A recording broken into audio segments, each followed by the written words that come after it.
China-linked biolab in Las Vegas over the weekend. Authorities say they seized over 1,000 samples from the lab for testing. Joining us to discuss is Joshua Phillips, senior investigative reporter with the Epoch Times and host of Crossroads on Epoch TV. So Josh, always great to have you on the show here. Now, investigators are saying the makeshift lab in Las Vegas has links to the Reedley Biolab found in California in 2023, which you've reported on. So can you tell us more about this? What is the situation? Yeah, so a biolab tied to a Chinese national was found in both Reedley, California, which is a nice little farming town, and also in a place in Las Vegas. The individual who is, being accused with this, he was with the lab in Reedley, California. This is what is it, Jai Bei Ju, and basically, he's wanted. He's a wanted fugitive from Canada. He was caught doing IP theft, intellectual property theft in Canada.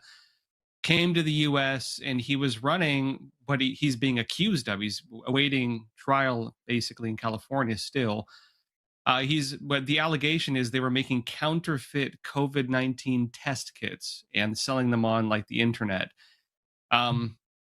It was a very strange case. Authorities went in the California one.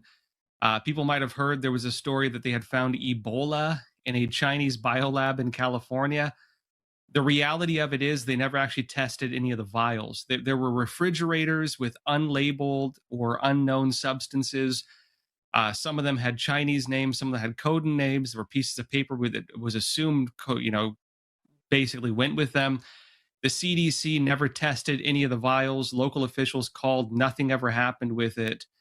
And everything was destroyed. We never got answers on what was going on there. We never got answers on whether there was Ebola or not because they destroyed everything. We never found out basically anything. What is known, they had live COVID-19, live tuberculosis, live HIV, live handful of other diseases. They also had over 1,000 humanized mice they were doing experiments on, part of the process of making these counterfeit COVID test kits. The individual charged with that is part of the same company that's apparently tied in with this laboratory they just found in Vegas. He claims that he's already since stepped down from that, but we're awaiting information still. We don't really know what the heck is going on with this. Okay, so Josh, what is the concern here? You mentioned live viruses and diseases in these makeshift biolabs. Is the concern that these pathogens, viruses, could be released accidentally or on purpose? That's a real concern because, and this is how it was explained to me by several people I interviewed. Okay, concern number one, in the United States, there are really not any strong regulations against doing this.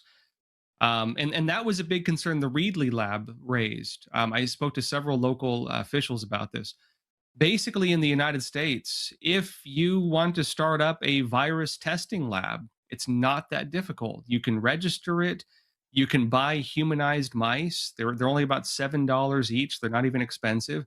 You can buy live viruses and you can experiment with it. The laboratory they found in California was in the back part of a recycling center that used to be a refrigeration chamber for, a local rail line, like not even a professional complex. The one they found in Vegas, this was apparently in the back of someone's house. Like it's not a it's not an advanced biolab. You know what I mean? Like this was not something that advanced, but who knows what they were doing there. The concern is somebody could mess up. Somebody could make a mistake. Somebody could dispose of something improperly. And maybe you'll infect somebody. Maybe you'll infect yourself experimenting with, different viruses and then go around and who knows what you could cause. You could cause quite a bit of damage. The other concern that was raised to me, though, is how the CCP could use this, because a lot of these individuals tied in with this Reedley lab, Chinese citizens, people tied in with IP theft, intellectual property theft, people tied in with the United Front, just through their associations. The CCP, if they did want to use this, well, you wouldn't have to launch a biological warfare attack on America. You can make it look like an accident in someone's backyard. And that's what a biowarfare attack on America could look like if they do these types of things. Okay, so on that concern, Congress's Select Committee on the Chinese Communist Party has raised such concerns of bioweapons research at the Reedley lab. So what do you make of those concerns then? Well, the hard reality is we'll never get answers on the Reedley lab because everything was destroyed. All the evidence was destroyed. They had to hire a company to come in and basically just eradicate everything. The reason was local officials, and I spoke with them. I interviewed them. They called the CDC, and the CDC hung up the phone on them. In the United States, it's not even illegal to do that type of research. In fact, the individual facing charges, he's not facing charges because of that. He's facing charges because he's accused of selling counterfeit, like COVID test kits. It's that kind of stuff. Counterfeiting. It's not related to bioweapons research. We might get answers from the Las Vegas laboratory, though, because we're not given many details yet, but they're, based on the information coming out, authorities, when they raided that lab, they did actually seize the vials. And if they seized the vials, I would imagine there's no way you're going to seize things like that and not test them, if not only for safety. And so we might actually get answers because of the connections to the Las Vegas lab. Okay, Josh, you said earlier that the CCP somehow could use these biolabs. Is there evidence that shows the CCP is directly involved in these incidents? Only indirectly. So I did look into that pretty extensively. Went to San Francisco, Chinatown, looked into some of the associations tied in with it. You do have some CCP-tied individuals connected to the lab. You also, through the same network, have what are called the Little Red Schools, which are Chinese Communist Party indoctrination centers, schools for kids, like, young kids, based in Las Vegas. And so you do have CCP connections. In terms of Chinese Communist Party biowarfare projects, it's a lot of smoke and mirrors, because what a lot of people would tell you, most countries would say we do not have a biowarfare program, but they all do. And the reason is, what is a biowarfare program? A biowarfare program is virus research. A biowarfare program is gain-of-function research. A biowarfare program looks like what was just found in Las Vegas. Like that is what they actually look like.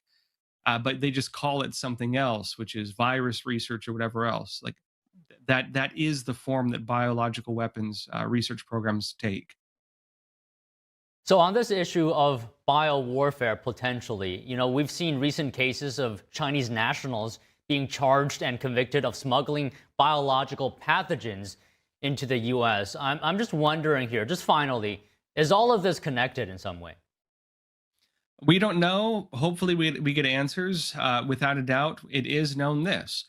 Individuals tied in with the Chinese Communist Party have established very, very unsafe, very low quality, containing probably very dangerous pathogens in the United States, experimenting with them with humanized mice on presents, meaning that they are developing things that could potentially infect humans.